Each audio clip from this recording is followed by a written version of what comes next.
Olá, pessoal! Vamos a mais uma aula de ética profissional. Bora se preparar para matar o dragão da primeira fase do exame da OAB. São dois dragões, o da primeira fase e o da segunda fase. Por que chamo de dragão? Dragão é um bicho que não existe mais. Fora aquele dragão de Komodo, lá daquelas ilhas, mas dragões iguais os filmes da mitologia não existem mais. E todas as vezes que assistimos filmes de dragões, verificamos que eles são difíceis de matar, porque realmente não é fácil passar nessa prova. Mas todo dragão tem sua fraqueza, embaixo daquela sua couraça tem um coração, é só acertar o lugar certo e tal, ponha lá o bichinho, que ele vai morrer facinho, facinho, facinho. E você vai passar para a segunda fase da OAB. Lá você vai achar outro dragão, talvez até mais feroz do que o primeiro. Não sei não, acho que o dragão da primeira fase é mais feroz do que o da segunda. E aí você também vai treinar e vai se preparar. A questão é essa: treinar, treinar, treinar, treinar. Fazer muitas questões, muitos testes, para que você possa habituar o seu olhar a enxergar nas questões as pegadinhas, as questões mal formuladas, as alternativas que podem até estar certas, mas que não tem nada a ver com o enunciado. E este olhar, você só vai conseguir apurá-lo se você fizer várias questões. Por isso que é muito importante você não brincar com essa história da prova. Ah, professora, eu fui para ver como é que era. Não, não tem esse lance de ver como é que era. Não tem esse lance. Aqui é para valer. Como é que era? Coisa nenhuma. Aqui é para ir, vencer, passar para o próximo nível, entendeu? Sempre se superando. A ideia é ser 1% melhor a cada dia. A cada dia da sua vida você tem que se superar. E se você decidiu que vai ser advogado, que vai ser advogada, então não é para brincar. É realmente treinar para conseguir êxito naquilo que você quer. Eu acredito em você. Não esquece disso. Então, eu preciso que você também acredite, tá bom? Hoje nós vamos trabalhar um tema sobre recursos. A gente vem conversando nas nossas últimas aulas sobre as questões relacionadas ao processo disciplinar. Na última aula, expliquei para vocês fase a fase desse processo disciplinar e de todo o processo que vai gerar uma decisão. A parte que estiver inconformada com esta decisão pode recorrer. O que é bem tranquilo aqui, nós temos essas informações no Estatuto da Advocacia, no Código de Ética e no Regulamento Geral. O que é bastante tranquilo é porque aqui recurso chama recurso. Não temos que decorar o nome do recurso nem o tipo do recurso. A questão é que eles vão se chamar recursos. Basta então mostrar as razões de inconformismo em relação à decisão prolatada pelo tribunal, pelo Conselho Seccional, e aí então nós vamos ter como legitimados a recorrer, quem estarão legitimados a recorrer? As partes envolvidas, o presidente do Tribunal de Ética ou o presidente do Conselho Seccional. Quando cabe, aí esse juízo de admissibilidade você tem que levar sempre em consideração. Cabe de decisão não unânime. E se ela for unânime, ela vier a contrariar os dispositivos do Estatuto. Então, cabe recurso das decisões proferidas pelo Tribunal de Ética e pelo Conselho Seccional, se elas forem, nas suas decisões, não unânimes, e se forem unânimes, elas contrariarem o Estatuto. Sem medo de ser feliz, prazo, 15 dias, ok? Igual lá no processo disciplinar, que o prazo é também de 15 dias. Então, aqui no artigo 67 do Código de Ética, nós temos os recursos contra decisões do Tribunal de Ética e Disciplina ao Conselho Seccional, requer-se pelas disposições do Estatuto, do Regulamento e do Regimento Interno do Conselho Seccional. Não se preocupe que não cai no edital que nós temos que conhecer o regimento interno do Conselho Seccional, tá bom? Só o Estatuto, o Código de Ética e o Regulamento Geral. O tribunal dará conhecimento de todas as suas decisões ao Conselho Seccional para que determine a periodicidade e a publicação dos seus julgados. Olha, nós temos aqui que o Tribunal de Ética e Disciplina, ele faz parte do Conselho Seccional. Então, vamos relembrar? Conselho Federal, só temos um, sua sede está em Brasília. Conselhos seccionais, temos um por estado e a sede está na capital de cada estado. Administrativamente, o Conselho Seccional precisa de alguns bracinhos. Então, um dos braços é o TED, Tribunal de Ética e Disciplina, o qual está legitimado, tem a competência para instruir, instaurar, aliás, primeiro, né? Instaurar, instruir e julgar os processos disciplinares, ok? Só existe aqui dois tipos de recurso que a gente vai precisar gravar. Quais são? Embargos de declaração. Do jeitinho que acontece no processo civil, quando que cabe embargos de declaração? São 3 palavrinhas para você lembrar, tá lembrado? Vamos lá. Obscuridade, contrariedade, omissão. É isso aí? É isso aí. Então, quem é que vai dar o voto que vai se transformar em decisão? O relator. Então, você deve endereçar os embargos de declaração ao relator que proferiu a decisão recorrida, porque o voto do relator é acompanhado pelo presidente, que se transforma em acórdão, como a gente viu na última aula.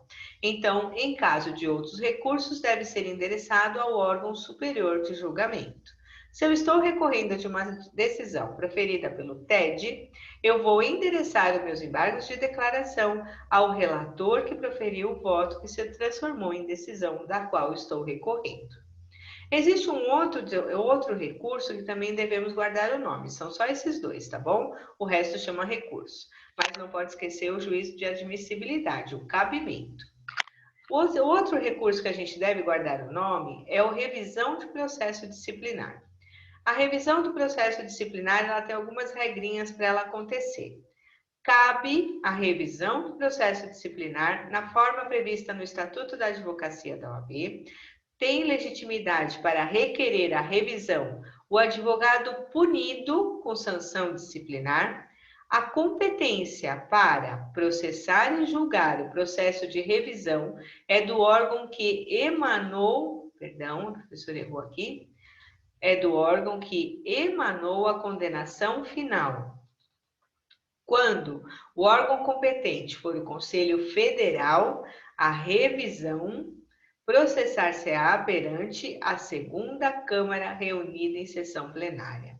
Na nossa próxima aula, vamos começar a estudar sobre esses órgãos da OAB e, em especial, o Conselho Federal, quais são as suas etapas dentro do próprio Conselho Federal. Então, veja só, eu tenho vamos entender aqui, é revisão de processo disciplinar. Ah, professora, então ele já começou e já terminou? Já tem decisão condenatória? Perfeito. Então, primeiramente, eu preciso que esse processo já tenha terminado, o advogado tenha sido punido e tenha sido aplicado a ele uma sanção disciplinar. Eu vou promover este recurso de revisão de processo disciplinar para quem? É o órgão que emanou a condenação final. Se foi o TED, é para ele que eu encaminho. Se foi o Conselho Seccional, é para ele. Se for para o Conselho Federal, é para ele. Se por acaso o órgão que emanou a condenação final do advogado foi o Conselho Federal, eu vou encaminhar este recurso de revisão do processo disciplinar para a segunda Câmara, reunida em sessão plenária dentro do Conselho Federal.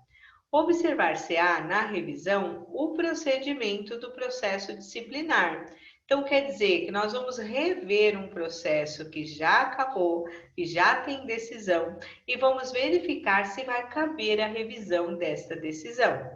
O pedido de revisão terá autuação própria.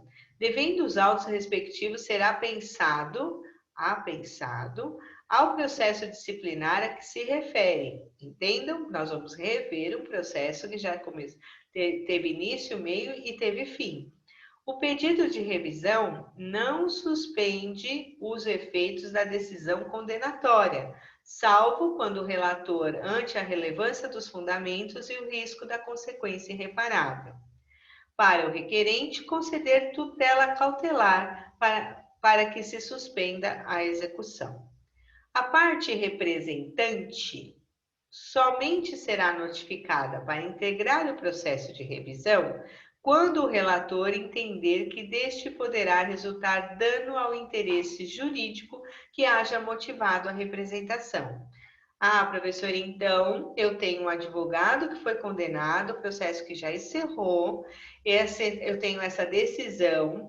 Agora eu vou verificar o cabimento da revisão do processo disciplinar. Se couber, eu vou mover um recurso chamado revisão de processo disciplinar. Ele vai ter um procedimento igual ao processo disciplinar anterior, porque ele vai rever o processo disciplinar que gerou a decisão. Vai ser autuado de maneira própria, vai receber um novo número, vai ser apensado ao processo que gerou a condenação do advogado, não tem efeito suspensivo, a não ser que o relator assim entenda que é necessário, e eu não preciso chamar para compor aqui este processo autônomo, né, o representante. Aqui vai ficar o representado, que é o condenado nessa fase, com as autoridades competentes, que serão o presidente do Tribunal de Ética e Disciplina e o presidente do Conselho Seccional, ok? Se por acaso a condenação veio do federal, o presidente do Conselho Federal. Então, recebida a representação, aí temos aqui que na revisão do processo disciplinar só cabe por duas situações: erro de julgamento ou por condenação baseada em falsa prova. Vamos lá. Processo físico. O doutor efetuou um pagamento no processo físico. Aí ele está prestando contas para o cliente dele, onde ele retirou a parte dos honorários e depositou para o cliente a diferença. Ele fez pelo caixa eletrônico, saiu aquela filetinha escrita naquela impressão que apaga, e aí ele não conseguiu provar no processo que ele tinha feito o pagamento em dinheiro na conta do cliente dele, no valor correto de acordo com o contrato de honorários, e aí ele é condenado por falta de prestação de contas, que é uma condenação que gera suspensão do exercício profissional. Aí ele solicita para o banco que naquele caixa eletrônico ele consegue lembrar qual banco, qual é o número do caixa eletrônico, que ele consegue fazer o levantamento no banco, que vai demorar um tempão, tipo assim, 1 ano, para o banco conseguir levantar a movimentação daquele dia, aonde ele vai mostrar o valor, mais ou menos em que hora, qual é o número do caixa eletrônico, e depois de 1 ano e meio ele consegue fazer a prova que ele depositou o dinheiro na conta do cliente, que ele não deixou de prestar contas. Aí você te prova com o comprovante do banco que confirma que o depósito foi realizado naquele caixa eletrônico, naquele dia, na conta daquela pessoa, no valor exato que ele deveria pagar. E ele já está suspenso, né? Está suspenso de 30 dias a 12 meses, mas como é suspensão por falta de prestação de contas, a suspensão vai se estender até que ele quite o valor devido com correção monetária, estão lembrados disso? Que nós vimos nas últimas aulas? Então, quer dizer que ele está suspenso. Aí, ele está de prova agora com o documento que o banco deu, que faz a prova que no processo ele não conseguiu fazer. Aí ele entra com recurso de revisão do processo disciplinar. Pergunto aqui para vocês: por erro de julgamento ou por condenação por falsa prova? Veja só, quando ele foi condenado, foi porque ele não conseguiu provar que ele fez o depósito em dinheiro na conta do cliente, que ele tinha feito através do caixa eletrônico, ele não tinha mais o comprovante, achou que estava tudo certo, foi surpreendido com uma representação no Tribunal de Ética e durante o procedimento do processo disciplinar, ele não conseguiu obter no banco esse levantamento, porque foi necessário um levantamento específico, aonde ele conseguiu lembrar qual era o número do caixa eletrônico que ele tinha feito essa movimentação. E demorou, o banco demorou 1 ano e meio para conseguir apresentar para ele a prova que ele precisava. Então, é erro do julgamento ou condenação por falsa prova? Não tinha falsa prova. Ele não conseguiu provar que ele tinha pago. Então, por isso ele foi suspenso. Então, aqui o que houve? Um erro de julgamento.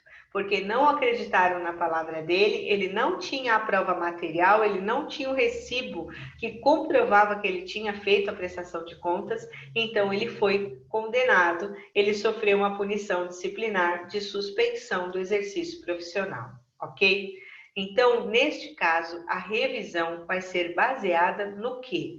No erro de julgamento. Por que eu fiz uma historinha como esta? Porque quando cai esse tipo de recurso na prova, como não tem muita dificuldade em relação ao processo disciplinar em recursos, porque recurso é recurso, só dois que tem nome para a gente guardar, que é esse embargo de declaração ou a revisão do processo disciplinar, obviamente que eles vão nos mais difíceis quando querem perguntar. Então, quando cai a revisão do processo disciplinar, ou eles vão te dar um exemplo relacionado ao erro de julgamento, ou um exemplo relacionado ao julgamento baseado em falsa prova. E você vai ter que descobrir nas alternativas qual seria a fundamentação correta desse recurso. Por isso que eu criei uma história para você imaginar. O doutor não conseguiu fazer a prova de que ele tinha prestado contas, então não é falsa prova. Ele não fez prova. Por ele não ter feito prova, ele foi condenado à suspensão do exercício profissional. Como ele achou a prova, então ele pode revisionar e, através desta revisão, ele consegue rever todo o processo disciplinar, inclusive a condenação, porque agora ele prova que, de fato, ele já fez a prestação de contas e que ele não é correto, não é justo que ele seja mantido suspenso do exercício da profissão, tá certo? Não é um assunto muito difícil de ser tratado, é tranquilo. E aqui na apostila eu tenho para vocês algumas observações que estão relacionadas ao que eu falei para vocês agora, tá bom? Os efeitos do recurso. Efeitos. Lá no processo civil nós temos efeito devolutivo e suspensivo e mais uns outros que a gente aprende, mas a regra são esses. Aqui no processo disciplinar, olha, todos os recursos têm efeito suspensivo. Aí vamos até trocar a cor, porque aqui temos um exceto. Exceto tem que tomar cuidado. Exceto quando se tratarem de eleições, porque existe de tempos em tempos as eleições para os cargos nos órgãos da OAB.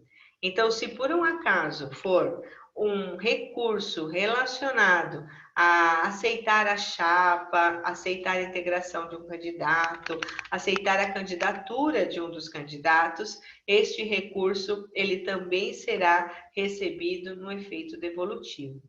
Aqui eu tenho, também quando cai sobre os efeitos, eles vão no mais difícil. Qual é a regra dos efeitos do recurso no processo disciplinar? Efeito suspensivo. Quais as exceções? Se o recurso for relacionado a eleições, que está aqui, suspensão preventiva decidida pelo Tribunal de Ética, que é aquela quando o advogado pratica ato atentatório à dignidade da advocacia, ou cancelamento da inscrição obtida com falsa prova. Então, nesses casos, não serão recebidos só no efeito suspensivo, eles serão também recebidos no efeito devolutivo, porque aqui, olha, eu tenho todos os recursos de efeito suspensivo, exceto eleições, suspensão preventiva, que é aquela proferida pelo TED, e o cancelamento da inscrição obtida por falsa prova. Ok? Então, quando cai na prova esse assunto, eles vão no exceto, para saber se você sabe quais são as exceções que o efeito não é suspensivo apenas dos recursos no processo disciplinar. E aí vem complementar o parágrafo único dizendo que o regulamento geral disciplina o cabimento de recursos específicos no âmbito dos órgãos julgadores. Ok? Vamos lá. Quando nós estamos falando de eleição, nós temos as eleições dos membros de todos os órgãos da OAB será realizada na segunda quinzena do mês de novembro do último ano do mandato. mediante uma cédula única de votação direta dos advogados regularmente inscritos. Olha, vamos ler o segundo aqui para a gente entender o tempo. O candidato deve comprovar situação regular. O que é você estar em situação regular? Você não estar devendo unidade para a OAB, tem que estar em dia. Não ocupar cargo exonerável, ad nutum. Não tem nenhum cargo que possa estar dentro desta categoria. Não ter sido condenado por infração disciplinar. Você tem que estar com a anuidade em ordem, em dia, para você estar em situação regular e nunca ter sofrido processo disciplinar antes. Salvo se você sofreu um processo disciplinar, mas você já está reabilitado, como eu já ensinei para vocês, reabilitação, ou tiver exercido a profissão há mais de 3 anos. Cuidado, essa é uma mudança de 2019. Ela deu muito o que falar nas últimas 2 provas, porque caiu isso. Quais eram as condições para que você fosse candidato a qualquer cargo nos órgãos da OAB? E aqui a condição é situação regular, não ter cargo exonerável, não ter condenação por infração disciplinar, salvo se você já se reabilitou, exercer efetivamente a profissão há mais de 3 anos. Como é que faz a contagem desses 3 anos? O seu início da sua inscrição, suas procurações, suas petições que você assinou, aonde vai fazer a contagem dos 3 anos. Nas eleições para cargos do Conselho Seccional, da subseção, quando houver, e mais, vou trocar a cor para chamar nossa atenção aqui, e mais de 5 anos nas eleições para os demais cargos. E, professor, então, peraí. Se eu quiser um cargo de conselheiro seccional, obviamente, se eu sou conselheiro seccional, é um cargo dentro do conselho seccional. Ou se eu quero um cargo dentro da subseção, seja qual for ele, eu preciso ter no mínimo 3 anos do exercício profissional. Porém, se eu quiser qualquer outro cargo que não seja o de conselheiro no conselho seccional ou algum cargo na subseção, eu tenho que fazer prova de 5 anos do exercício profissional. É isso mesmo. Então, quando eu tiver recursos referentes a isso, lá no efeito do recurso, nós vamos ver que entra no exceto, que é quando é o caso das eleições. Por isso que eu trouxe o artigo 63 do Estatuto aqui, tá bom? Então, preste atenção na diferença entre o 3 e o 5, porque como é uma mudança de 2019, na última prova caiu, no exame 31. Então, presta atenção para que vocês não sejam pegos de surpresa se isso voltar a cair. Então, a eleição, na forma e segundo o critério, o procedimento estabelecido no Regulamento Geral, é de comparecimento obrigatório para todos os advogados inscritos na OAB. Se você não comparece, você tem uma multa de 20% sobre o valor da anuidade por você não ter comparecido à eleição, ok? Que é de comparecimento obrigatório. Então, as eleições vão acontecer quando? Na segunda quinzena, essa professora com esses quadradinhos, na segunda quinzena do mês de novembro do último ano do mandato. Os mandatos são de 3 anos. Então, aqui a questão é que de 3 em 3 anos, na última quinzena do mês de novembro, vão acontecer as eleições. O poder de punir disciplinarmente é de quem? Do Conselho Seccional, ok? Em cuja base territorial tiver 7. Por que eu trouxe 70? Porque uma das exceções dos efeitos do recurso é essa bendita aqui, ó, suspensão preventiva. Cabe ao TED suspender preventivamente quem? o advogado que tenha praticado ato de repercussão prejudicial à atividade da advocacia. Então, aqui eu trouxe os artigos que a gente já tinha visto 70 em suspensão preventiva, mas nós não tínhamos visto o 63, que é quando se fala do candidato. Isso tem caído na prova, principalmente quando eles perguntam dos efeitos dos recursos no processo disciplinar. E aí, como temos 3 excetos, eleições, suspensão preventiva e o cancelamento da inscrição por falsa prova, neste caso aqui, nós temos situações que vão gerar exceções no efeito do recurso. Por isso eu trouxe os artigos 63 e 70 para nós conversarmos. Nós também temos agora para falar sobre os órgãos da OAB.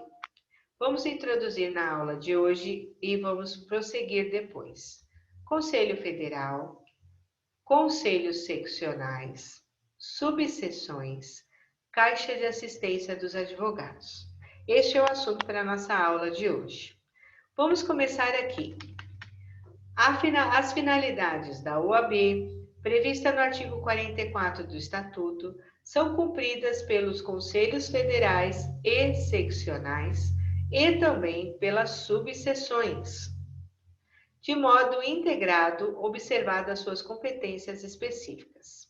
A exclusividade de representação dos advogados pela OAB, prevista no artigo 44, segundo do Estatuto, não afasta a competência própria dos sindicatos e associações sindicais de advogados, quando a defesa dos direitos peculiares de relação de trabalho, olha, no caso do advogado empregado, ok? Os novos conselhos seccionais serão criados mediante resoluções do Conselho Federal. É uma por estado, então hoje está bem definido, mas se houver alterações territoriais, fica aqui a definição. Uma coisa que já caiu na prova um tempo passado, mas vamos estudar aqui.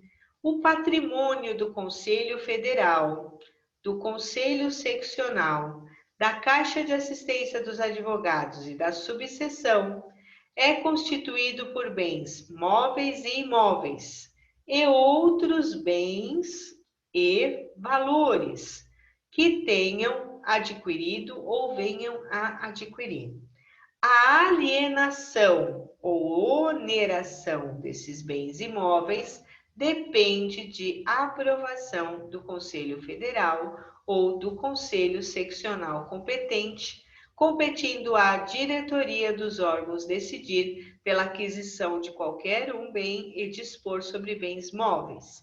A alienação e a oneração dos bens depende da autorização da maioria das delegações no Conselho Federal e a maioria dos membros efetivos do Conselho Seccional.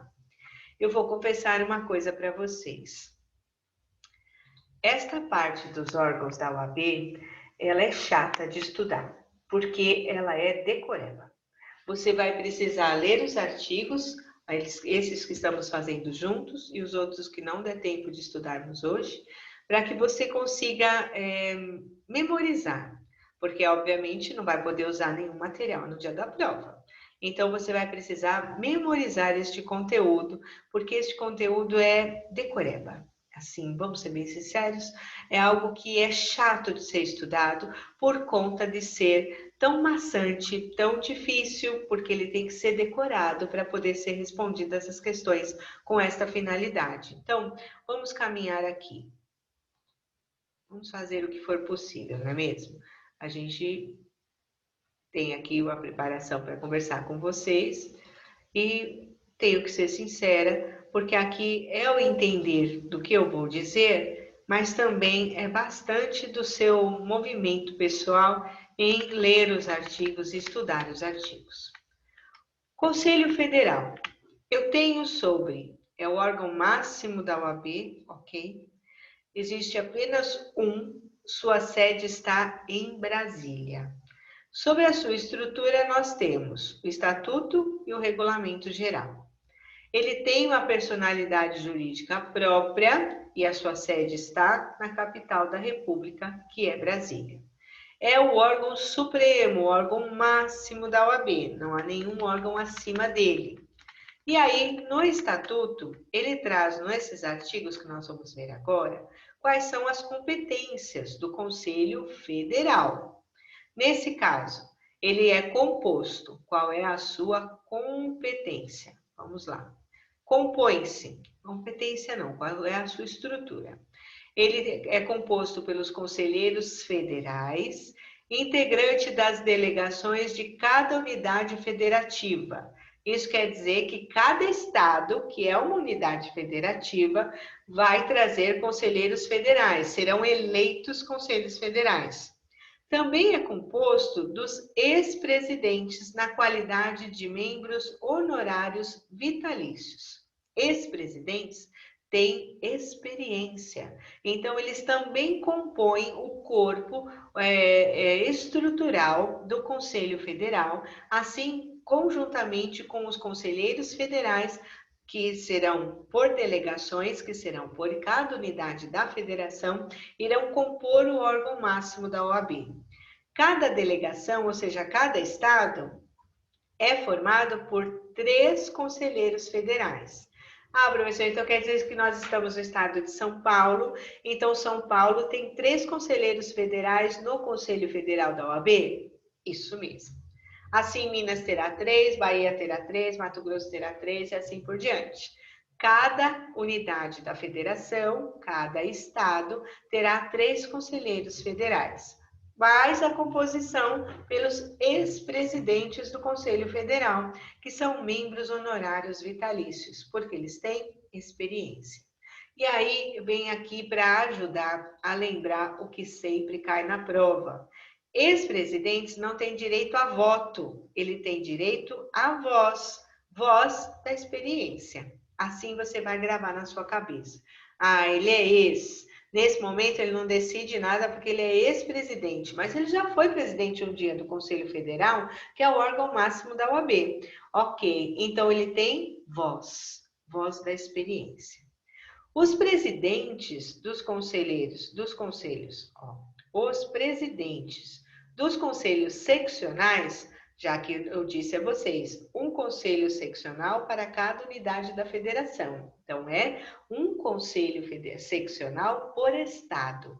Então, os presidentes dos conselhos seccionais, nas sessões, porque aqui é um órgão deliberativo, vão ser feitas as sessões para a votação. Então, os presidentes dos conselhos seccionais, nas sessões do Conselho Federal, têm lugar reservado junto à delegação respectiva. Então, se São Paulo tem 3 conselheiros federais, o presidente do Conselho Seccional de São Paulo pode comparecer na sessão de julgamento do Conselho Federal com lugar reservado perto de quem? Dos conselheiros federais que representam São Paulo, e eles também não têm direito a voto, eles têm direito à voz, porque são presidentes do Conselho Seccional, que também é um órgão da OAB, e tem a voz da experiência. Ai, professor, eu estou confuso. Peraí, eu nem acabei o artigo, eu sei que vocês já devem estar confusos. Então, qual é a composição do Conselho Federal? Se você estiver anotando no caderno, anota no caderno e você vai ver. Você tem um órgão, Conselho Federal. Composição: conselheiros federais, integrantes das delegações. Aí você vai pôr entre parênteses, que é o que está no parágrafo 1º. 3 conselheiros federais por estado, ou por unidade federativa. Aí você vai puxar outra perninha e vai colocar na composição ex-presidentes do próprio Conselho Federal. Nas sessões de julgamento, os presidentes dos conselhos seccionais do país podem comparecer nas sessões do Conselho Federal, que é o órgão máximo da OAB. Eles terão lugar reservado junto aos conselheiros da sua delegação. Então, vamos lá. São Paulo é uma unidade federativa. Está dizendo no parágrafo 1º que eu vou ter 3 conselheiros federais. Então, se o presidente do Conselho Seccional de São Paulo quiser comparecer à sessão de julgamento do Conselho Federal, órgão máximo da OAB, ele pode. Ele terá um lugar reservado próximo aos seus 3 conselheiros, que serão federais nesse momento, mas que vieram da sua delegação, São Paulo, e eles não terão direito a voto, apenas direito a voz.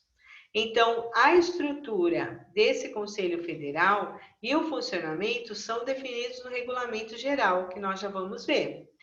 O presidente, nas deliberações do Conselho, tem apenas o voto de qualidade. Ah, professora, muda a cor aí, a senhora colocou lá em cima direito à voz. Então, vamos lá. Esses presidentes do Conselho Seccional, quando eles vêm na sessão do Federal, é direito à voz. E os presidentes, quando eles... Aqui vocês vão conhecer o que é esse voto de qualidade. Sabe o voto de Minerva? Aquele voto para decidir? Está empatado e precisa decidir. Quem dá o voto de desempate? O voto de Minerva, que aqui é chamado de voto de qualidade. É o presidente do Conselho Federal. Então, o voto é tomado por delegação. Quer dizer que cada estado vai proferir o seu voto, e aí é um voto deliberativo, um voto para decidir, e não pode ser exercido nas matérias de interesse da unidade que representa. Nós vamos decidir algo sobre São Paulo, então os conselheiros federais de São Paulo não podem votar, mas os demais conselheiros das outras unidades da federação vão poder votar. Na eleição para a escolha da diretoria do Conselho Federal, cada membro da delegação terá direito a um voto, vedados membros honorários vitalícios. Quem são os honorários vitalícios? São os ex-presidentes que nós vimos anteriormente no artigo anterior. Então, nas eleições, vão ter a composição da diretoria. Eu já vou falar para vocês sobre ela. Então, nós temos que a composição são os conselheiros federais, 3 por delegação, ok? Mas os ex-presidentes do Conselho Federal, que só têm direito à voz.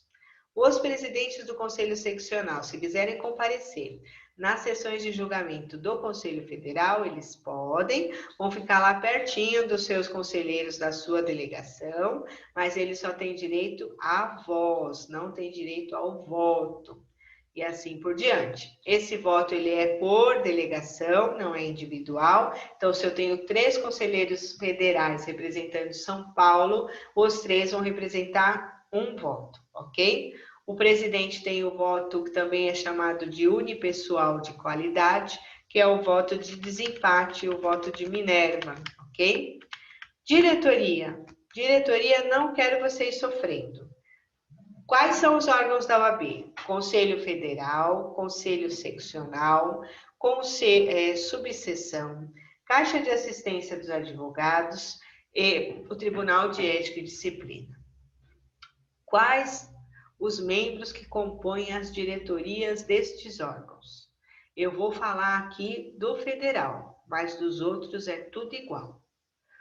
Um presidente, um vice-presidente, um secretário-geral, um secretário-geral adjunto e um tesoureiro. 5 para lembrar. Falei para vocês que a ética tem muitos números ímpares, né? 3 conselheiros federais, 5 membros na diretoria, muitos números ímpares. Então, toda a diretoria, professora, seja do federal, do seccional, da subseção, é assim? É assim. Um presidente, um vice-presidente, um secretário-geral, um secretário-geral adjunto e o homem do dinheiro, um tesoureiro, ok? Mas pode ser a mulher do dinheiro também. Então, a diretoria é composta aqui, artigo 55 do Estatuto. O presidente presidente do Federal, exerce representação nacional e internacional da OAB. Então, quando for para representar a classe de advogados brasileiros, quem está legitimado para fazer isso é o presidente do Conselho Federal, competindo-lhe convocar o Conselho Federal, aqui, ó, convocar o Conselho Federal, presidi-lo, representá-lo de forma ativa e passiva, em juízo ou fora dele, promover-lhe a administração patrimonial, como eu disse, a OAB, o Conselho Federal pode ter patrimônio, e dar execução às suas decisões. O Regulamento Geral define as atribuições dos membros da diretoria e a ordem de substituição no caso de vacância, licença, falta ou impedimento. Nas deliberações do Conselho Federal, os membros da diretoria votam como membros das suas delegações, cabendo ao presidente apenas o voto de qualidade, aquele voto de decisão, e o direito de embargar a decisão se não for unânime, ok? Então, aqui eu fiz um resuminho para vocês do direito à voz, e o direito a voto, e o voto de qualidade e as competências, ok? Então, dentro dessas competências do Conselho Federal, nós temos o artigo 54 ainda também do Estatuto. Pensem de uma forma, para facilitar, já que não vai dar para decorar tudo isso. Agora vai aprender, vai entender e vai encontrar algum mecanismo para conseguir guardar tudo isso na sua cabeça. Tudo que for relacionado aos advogados brasileiros, não importa onde esse advogado está, do Iapoque ao Chuí, ok? É de decisão nacional. Então, essa decisão compete ao Conselho Federal. Porém, se eu falar dos advogados de um determinado estado, eu vou atingir de maneira regional. Por exemplo, o traje que deve ser utilizado pelo advogado nas dependências dos fóruns, nas audiências. Poderia ser o Conselho Federal que decidiria isso? No Rio Grande do Sul, os advogados usam toga? Tá. E no Rio de Janeiro, 40 graus, dá para ir de toga? Dá nem para os homens ir de terno e gravata. Tanto que lá no Rio de Janeiro é possível se fazer audiência de calça social e de camisa, sem a gravata, sem o paletó, por conta do calor, especialmente na época de verão. Então, quem vai definir o traje do advogado brasileiro? É o Conselho Federal ou é o Conselho Seccional? Se vocês falarem que é o federal, tem que usar a mesma roupa do Iapoque ao Chuí. Não importa se está calor, se está frio, vai ter que usar a roupa que ficar decidida. Se vocês falarem que é o conselho seccional, cada estado, de acordo com a dinâmica do seu clima, pode definir a roupa que o advogado vai usar. Como já dei a dica que, por exemplo, no Rio de Janeiro há uma liberação para os homens, vocês devem entender que é o conselho seccional que vai definir a vestimenta do advogado. Mas se fosse uma determinação para todos os advogados brasileiros, isso seria uma decisão do Conselho Federal. Vamos trabalhar aqui mais um pouquinho para eu ensinar como vocês vão estudar daqui por diante. Então, compete ao Conselho Federal. Compete ao Conselho Federal. Dar cumprimento efetivo às finalidades da OAB, já que é o órgão supremo e que representa a OAB em nível nacional e internacional. Representar em juízo ou fora dele os interesses coletivos ou individuais dos advogados. Velar pela dignidade, independência, prerrogativa e valorização da advocacia. Percebam que todas essas decisões envolvem todos os advogados brasileiros. Representar com exclusividade os advogados brasileiros nos órgãos e eventos internacionais. Editar e alterar o regulamento geral, o código e provimentos. Adotar medidas para assegurar o regular funcionamento dos conselhos seccionais. Intervir nos conselhos seccionais, aqui ó, medidas para assegurar o funcionamento, intervir nos conselhos seccionais, onde e quando constar grave violação desta lei ou do regulamento geral. Cassar ou modificar de ofício mediante representação qualquer ato de órgão ou autoridade da OAB contrário a esta lei, ao regulamento, código de ética e provimentos. Julgar em grau de recurso as questões decididas pelo Conselho Seccional nos casos previstos no Estatuto e no regulamento. Dispor sobre a identificação dos inscritos na OAB sob os respectivos símbolos privativos da advocacia. apreciar o relatório anual e o balanço de contas da diretoria, homologar ou mandar suprir esses relatórios anuais, elaborar a lista constitucionalmente prevista daqueles que serão indicados para órgãos superiores. Aqui, quem elabora a lista é o Conselho Federal. Quem aplica a lista e escolhe é o Conselho Seccional.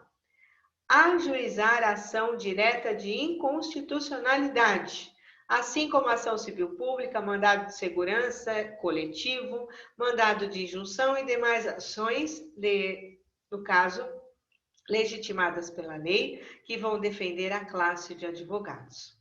Colaborar para o aperfeiçoamento dos cursos jurídicos e opinar sobre o reconhecimento e credenciamento desses cursos. Autorizar a maioria absoluta das delegações a oneração e alienação de bens pertencentes ao Conselho Federal. Participar de concursos públicos previstos na Constituição em relação aos de abrangência nacional e interestadual. Resolver tudo que estiver omisso em relação ao Estatuto. E ainda, a intervenção depende de prévia aprovação de 2/3 das delegações para intervir nos conselhos seccionais. Vocês vão precisar estudar aqui também estrutura e funcionamento. E aí eu vou contar uma coisa para vocês. Vocês sabem que o examinador gosta de ir onde é difícil. Difícil é cair uma questão que o fundamento é no Estatuto, em relação ao órgão do Conselho Federal, do seccional, da subseção. Aqui vai cair a fundamentação, via de regra, sempre pelo regulamento geral. Então, a estrutura. Dentro do Conselho Federal, existem alguns órgãos. No seccional, não, tá bom? No federal, eu tenho o Conselho Pleno, o órgão especial do Conselho Pleno, primeira, segunda e terceira Câmara, a diretoria e a função do presidente. Aqui eu preciso que vocês caminhem na nossa apostila, aonde vocês vão ter que ler todos esses artigos. E aqui tem uma estrutura de cima para baixo. Conselho Pleno, órgão especial do Conselho Pleno, Câmara 1, 2 e 3, a diretoria e o presidente. Vocês vão ter que ler a partir daqui todos os artigos que vão explicar quais são as funções do Conselho Pleno, do órgão especial, da Câmara 1, 2 e 3, da diretoria e do presidente. Puxa, professora, queria aprender todo esse restante. Vou ficar para outros vídeos. Para a aula de hoje, eu quero que vocês leiam com muita atenção tudo que estiver relacionado ao Conselho Federal. Na sequência, Conselho Seccional, a subseção e a Caixa de Assistência dos Advogados, porque o Tribunal de Ética a gente já estudou. Com isso, a gente finaliza com o pessoal da FIG Unimesp o nosso conteúdo de ética profissional para o exame da OAB. Eu vou também fazer outros vídeos no meu canal do YouTube em relação ao restante do conteúdo. Basta vocês acompanharem, darem um like, faz um comentário, que isso vai dar visibilidade ao meu trabalho e ajudar outros alunos que não foram meus alunos como vocês são. É um prazer estar aqui, sempre estarei à disposição e até breve.